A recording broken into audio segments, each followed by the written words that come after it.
Lijep pozdrav, poštovani prijatelji.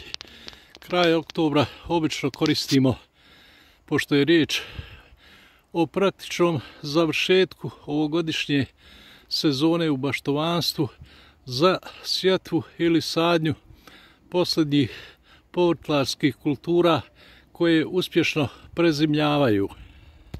Kraj oktobra obično ostavljamo za sadnju svih vrsta lukova, jer lukove je bolje posaditi što kasnije kako bi oni prije snježnih padavina samo ponikli, znači samo se klica pojavila iznad zemlje, jer nikada nije dobro ukoliko izraste stabljika visoka 5 ili 10 cm, jer ne možemo znati kakvu zimu ćemo imati, koliki snijeg će eventualno pasti, jer visok snijeg može oštetiti listove i polomiti stabljiku.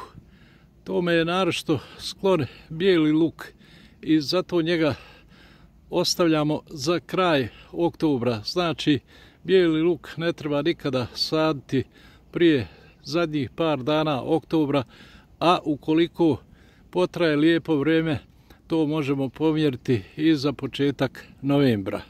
U odnosu na ostale vrste luka, bijeli luk je donekle specifičan i najbolje je saditi vlastiti sadni materijal, jer luk nema toliku mogućnost i sposobnost adaptacije na mikroklimatske uslove kao recimo crveni ili ljubičasti luk.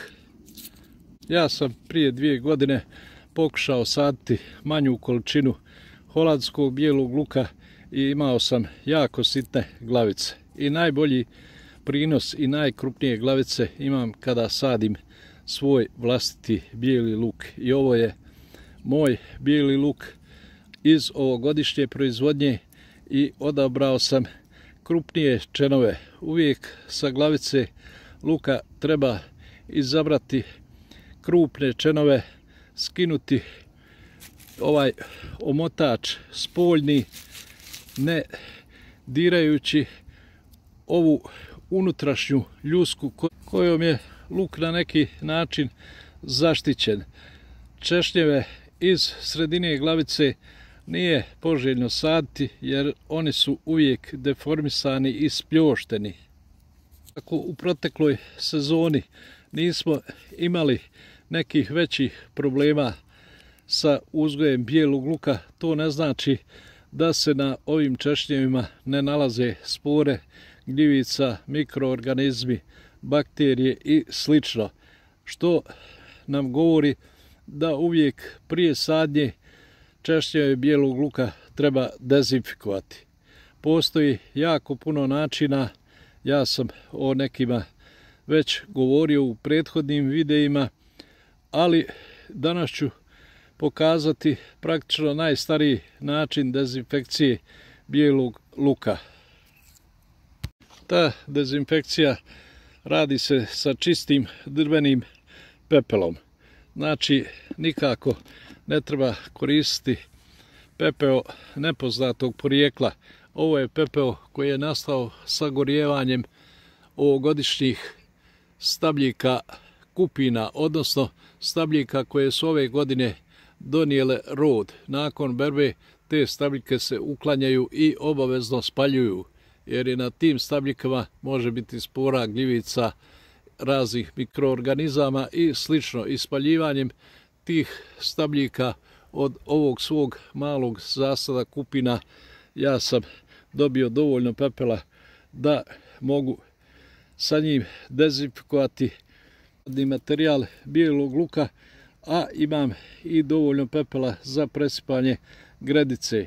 Za kilogram češnjeva bijelog luka potrebno je od 100 do 150 grama drvenog pepela, što je otprilike oko 300 ml. Obično imamo ove bokale menzure, znači ne moramo tražiti vagu da bi izvagali pepeo, i oko 300 ml treba sipati u 2 do 3 litre vruće vode. Voda treba biti između 50 i 60 stepeni Celzijusa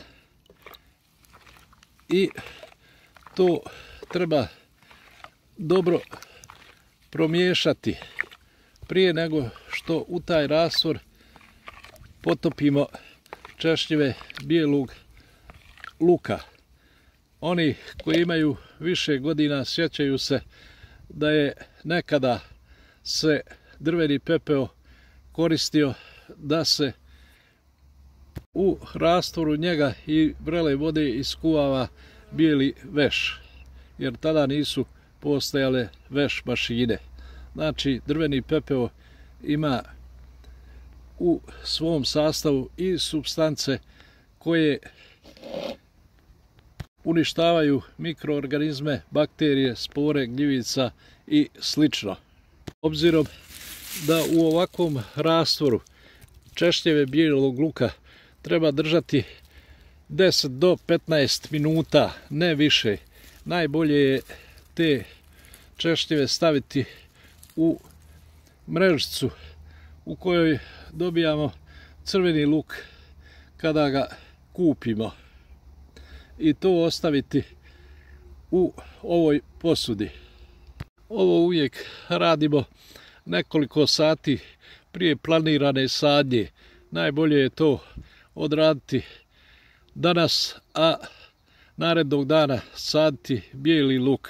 Ukoliko se eventualno desi da danas odradimo dezinfekciju bijelog luka, a noću padne kiša i ne možemo ga rasađivati, taj dezinfikovani luk treba po vađenju iz ovog rastvora razasijeti da se on prosuši. I ako nismo u mogućnosti zbog vremenskih prilika odmah ga saditi, treba ga staviti u neku kutiju koju možemo dobro zatvoriti, jer ne možemo ga čuvati u sterilnim uslovima pošto ih nemamo, a ne smijemo ga ostaviti na otvorenom mjestu jer postoji mogućnost da ponovo dođu neki mikroorganizmi. Naravno da prvi lijepi sunčani dan nakon kiše treba iskoristiti da se taj luk odmah zasadi, jer nije dobro čak i u zatvorenoj kutiji da luk duže stoji. Par dana, 4 do 5 dana se može tolerisati.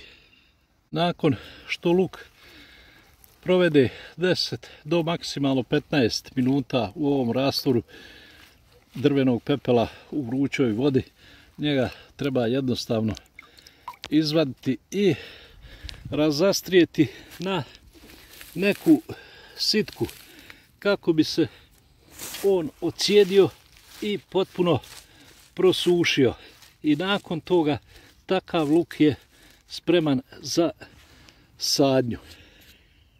Ovaj rastvor možemo dodatno razblažiti u vodi i sa njim presuti gredicu, čime ćemo dezinfikovati i zemljište na gredici, a ujedno na neki način i prihraniti tek zasađeni luk, jer drveni pepeo sadrži kalijum, kalcijum i fosfor.